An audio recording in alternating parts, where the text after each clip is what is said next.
You were talking to different CEOs, and when talking to them about this sort of different programs that is needed to retain women, what kind of feedback were the CEOs giving? And is the thought that, oh no, all this sound a lot like we have to be investing a lot of money to be putting all this in place, are those one of the concerns? One issue is that it doesn't maybe appear top of mind at the moment.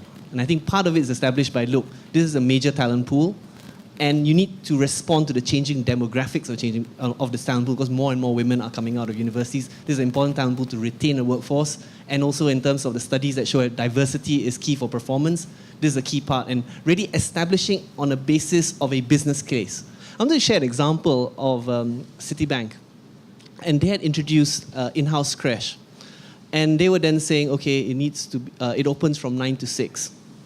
And then, of course, maybe I'm betraying my old-fashionedness of FaceTime. And I said, 6 o'clock, don't you want it open till 8 o'clock? Because, your staff, may be able to work late. And the person says, no. This is exactly what they want to do. They said, look, at 6 o'clock, the parent then has to go and pick up the child. The parent can be either the mother or the father, pick up the child from the creche and go home. And what that did was help break a culture of FaceTime.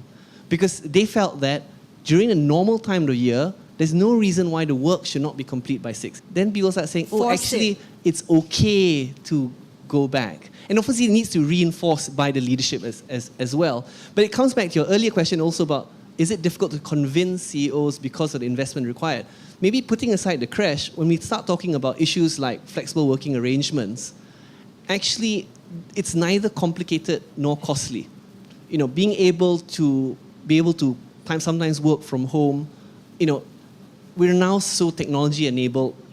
We're very well connected. We're not having meetings face to face all throughout our working day. It just requires a little bit of adjustment, requires a little bit more planning, requires us being able to focus on outcomes. I find a lot of mindset change very difficult, and I really do seriously think that a lot of the stuff that Sugunah was saying requires a huge chunk of investment, because we are talking about HR shift, we are talking about policy in the company shift, we are talking about looking at a woman and doing that appraisal differently. It's not about how many man hours you were delivering, but something else I need to look into. Those things, those processes needs to be changed, and those are investment. Certainly flexible work arrangement is an effective way, but it's not the only way that's going to help women, right? It has to be a broad measures that meets the expectation of women at different demographics level and at different stages.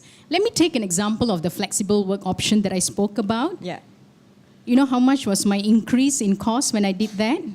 1.8% increase of cost.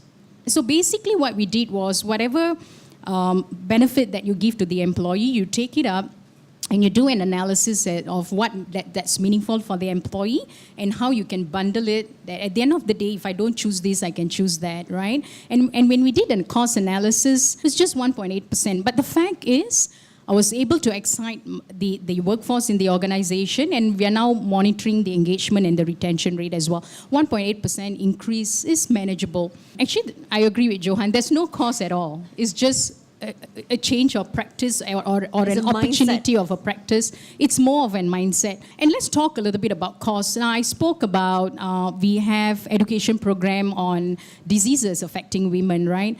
It's just one-time cost, right? And in fact, there's a lot of time. There's a lot of advocates out there who wants to talk. You can leverage on a lot of these NGOs that they come and help you and talk to you about breast cancer awareness. We worked with the women organizations. It doesn't cost much. Right. I've been monitoring the cost of medical in GE for the last 3 years.